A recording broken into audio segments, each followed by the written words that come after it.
بسم اللہ الرحمن الرحیم۔ السلام علیکم دوستو، دنیا بھر کی خبروں میں آج آپ سنیں گے، لیکن اس سے پہلے اگر ہو سکے تو لائک اور سبسکرائب کا بٹن ضرور دبا لیں، شکریہ۔ آئندہ آنے والی وبائیں کورونا سے زیادہ خطرناک ہو سکتی ہیں، آکسفورڈ یونیورسٹی۔ قبرص میں ہماری مساجد پر حملہ کرنے والوں کو بھاری قیمت چکانا ہوگی، ترک صدر۔ افغان لڑکی کا امریکی صدر جو بائیڈن کو خط۔ روسی صدر پوٹن کا دورہ انڈیا۔ متحدہ عرب امارات میں عوام جلد ہی ٹرینوں کے ذریعے سفر کریں گے۔ ناگالینڈ انڈیا میں مرنے والوں کی تعداد 15 ہوگی، بھارتی آرمی پر مقدمہ۔ امریکہ کو چائنا سے سب سے بڑا خطرہ کس بات پر ہے؟ دنیا میں سب سے لمبی ناک کا عالمی ریکارڈ۔ تو آئیے چلتے ہیں اب خبروں کی تفصیل کی جانب۔ برطانیہ کی آکسفورڈ یونیورسٹی نے کہا ہے کہ مستقبل میں آنے والے وبائی امراض کورونا سے بھی زیادہ خطرناک ہو سکتے ہیں۔ یہ پہلا موقع نہیں ہے کہ کورونا نے ہماری زندگیوں کو متاثر کیا ہے۔ حقیقت یہ ہے کہ اگلی وبا سے صورتحال مزید خراب ہو سکتی ہے۔ وہ زیادہ پھیل سکتی ہے یا زیادہ خطرناک ہو سکتی ہے، یا یہ دونوں چیزیں ہو سکتی ہیں۔ جس صورتحال سے اب ہم گزر رہے ہیں، ایسا دوبارہ نہیں ہونا چاہیے۔ ہم نے جو پیش رفت کی ہے اور جو علم حاصل کیا ہے، اسے ضائع نہیں جانا چاہیے۔ اومیکرون ویرینٹ تبدیل ہوتا ہے، جس کی وجہ سے کورونا زیادہ پھیلتا ہے۔ کورونا کی اس قسم میں کچھ اضافی تبدیلیاں ہیں، جن کا مطلب ہے کہ ویکسین سے پیدا ہونے والی اینٹی باڈیز اومیکرون سے بچانے میں کم مؤثر ثابت ہو سکتی ہے۔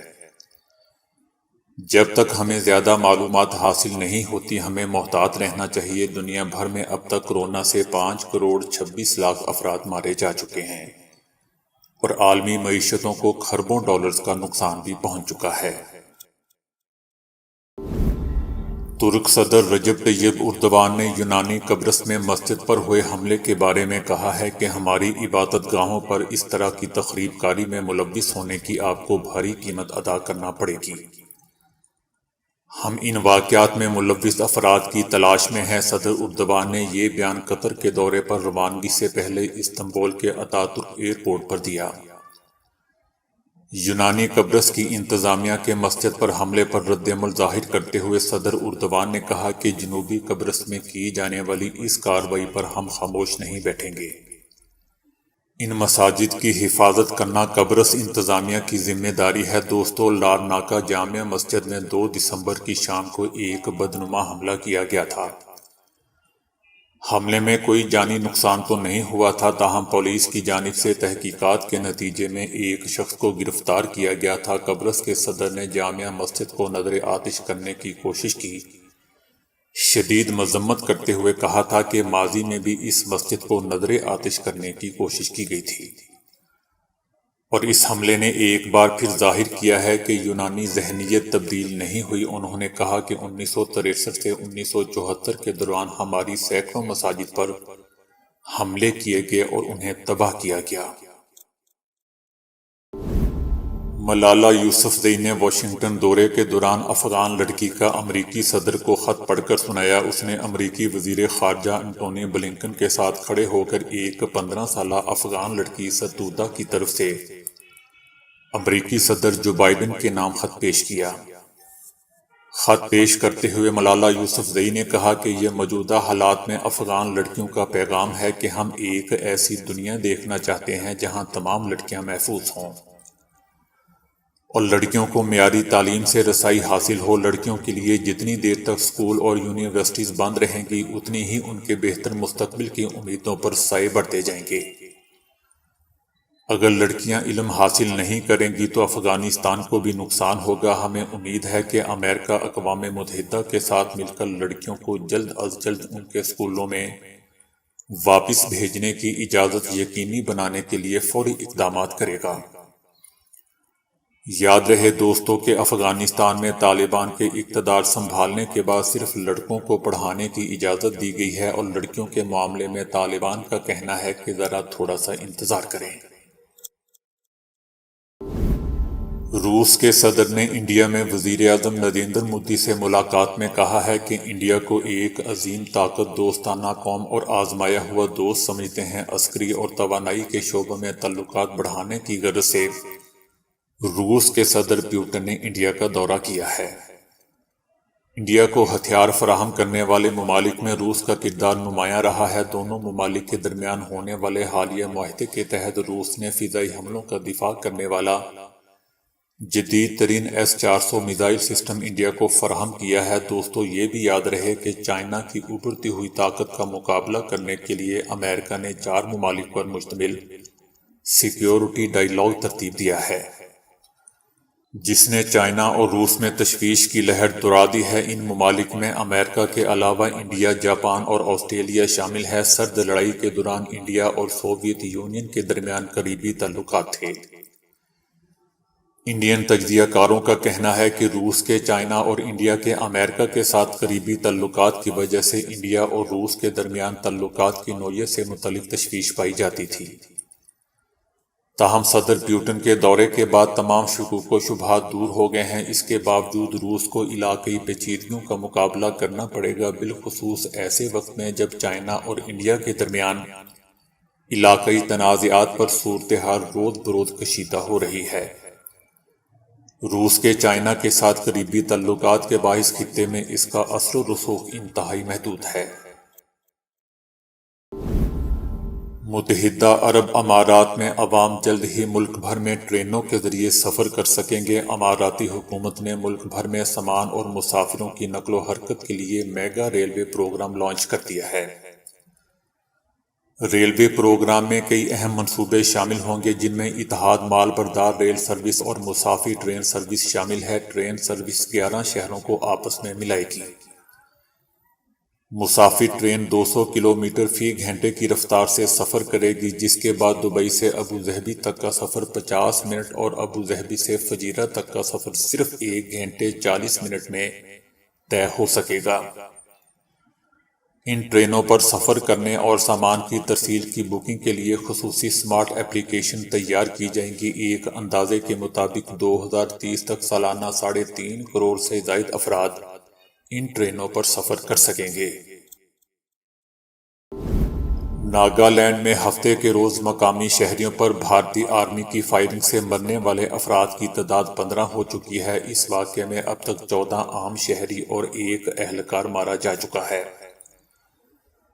عالمی میڈیا کے مطابق ریاست میں شدید کشیدگی کا ماحول ہے اور حکام نے علاقے میں دفعہ 144 نافذ کر دیا ہے۔ متاثرہ ضلع میں کرفیو نافذ ہے، جبکہ بیشتر علاقوں میں انٹرنیٹ اور فون کی سہولیات معطل کر دی گئی ہیں۔ مقامی لوگوں اور متعدد تنظیموں نے مرنے والے عام شہریوں کے لیے شمعیں روشن کیں۔ تشدد کا آغاز ہفتے کو اس وقت ہوا تھا جب فوجی دستوں نے فائرنگ کر کے 6 مزدوروں کو مار دیا تھا۔ اس واقعے کے خلاف مقامی لوگوں نے احتجاجاً فوجی کیمپوں کی طرف مارچ کیا۔ اس دوران بھارتی آرمی کے مظاہرین پر فائرنگ سے مزید 7 افراد مارے گئے۔ ریاستی حکومت نے آرمی کے خلاف مقدمہ درج کرتے ہوئے FIR میں درج کیا ہے کہ فورسز نے دانستہ طور پر عام شہریوں کو مارا ہے۔ فوجی یونٹ نے غلطی سے نہیں بلکہ باقاعدہ منصوبہ بندی سے عام لوگوں کو مارا ہے۔ دوستو، یاد رہے کہ بھارت کی بعض شمال مشرقی ریاستوں اور کشمیر میں armed forces special powers act کا متنازعہ قانون نافذ ہے۔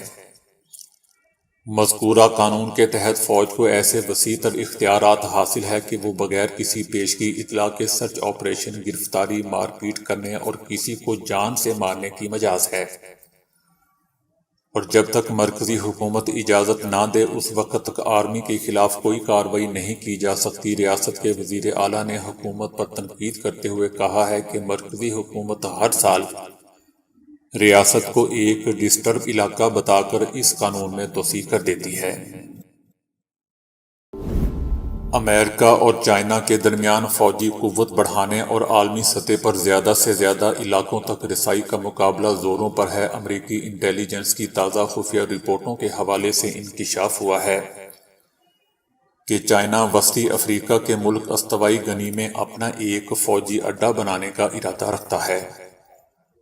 امریکی حکام کے مطابق یہ اقدام بحر اوقیانوس میں چین کو پہلے مستقل بحری وجود کا موقع فراہم کرے گا۔ امریکی حکام نے خفیہ انٹیلیجنس معلومات کی تفصیلات پر گفتگو سے انکار کر دیا ہے۔ امریکی حکام کا خیال ہے کہ چینی جنگی بحری جہاز اور امریکہ کے مشرقی ساحل کے نزدیک دیکھ بھال کی کارروائیوں کی صلاحیت رکھتے ہیں، جو امریکہ کے لیے باعث تشویش ہے۔ دوسری جانب امریکہ استوائی گنی کو اس بات پر قائل کرنے کی کوشش کر رہا ہے کہ وہ چائنا کی پیشکش کو مسترد کر دے۔ امریکی حکام نے چائنا پر یہ الزام بھی عائد کیا ہے کہ چائنا استوائی گنی کے اقتصادی دارالحکومت باٹا پر کنٹرول چاہتا ہے۔ امریکی عسکری کمان کی قیادت کرنے والے کمانڈر جنرل اسٹیفن نے کہا تھا کہ چائنا کی جانب سے سب سے بڑا خطرہ افریقہ میں بحر اوقیانوس کے ساحل پر عسکری طور پر سود مند ایک بحری تنصیب ہے۔ چائنا کی ریاستی کمپنیوں نے گزشتہ 2 دہائیوں میں افریقہ کے گرد 100 سے زیادہ تجارتی بندرگاہیں بنائی ہیں۔ ترکی کے مہمت نے سب سے لمبی ناک کا عالمی ریکارڈ اپنے نام کر لیا ہے۔ گنیز ورلڈ ریکارڈ نے بھی مہمت کی 3.46 انچ لمبی ناک کو دنیا میں سب سے لمبی انسانی ناک تسلیم کر لیا ہے۔ اپنی غیر معمولی لمبی ناک کی وجہ سے مہمت کو اکثر مذاق کا نشانہ بننا پڑتا تھا، لیکن ساتھ ہی ساتھ ان میں سونگھنے کی ہسٹری دوسروں کے مقابلے میں ہمیشہ زیادہ رہی ہے۔ پھر ایک دن وہ بھی آیا کہ انہوں نے اپنی اسی خامی کو عالمی ریکارڈ کے طور پر منوانے کا فیصلہ کیا اور گنیز ورلڈ ریکارڈ سے رابطہ کیا۔ گنیز ورلڈ ریکارڈ کے نمائندوں نے ماہرین کی مدد سے ان کی ناک کی درست لمبائی معلوم بھی کی۔ اب تک مصدقہ طور پر کسی بھی انسان کی ناک اتنی لمبی نہیں تھی۔ مہمت کو دنیا میں سب سے لمبی ناک والا انسان قرار دیتے ہوئے گنیز ورلڈ ریکارڈ نے اپنی ویب سائٹ پر لکھا ہے کہ 1770 کے عشرِ عیسوی میں سرکس کے ایک برطانوی بازیگر تھامس ویڈرز کے بارے میں کہا جاتا تھا کہ اس کی ناک 7.5 انچ لمبی تھی۔ مگر اس دعوے کی تصدیق کسی بھی معتبر ذریعے سے نہیں ہوتی۔ مہمت یہ ریکارڈ ملنے پر بہت خوش ہیں کیونکہ ساری دنیا کے سامنے ان کی یہ ناک نہ صرف لمبی ہے بلکہ اب اونچی بھی ہو چکی ہے۔ تو دوستو ابھی کے لیے اتنا ہی۔ ویڈیو کو لائک اور شیئر کرنے کا بہت بہت شکریہ۔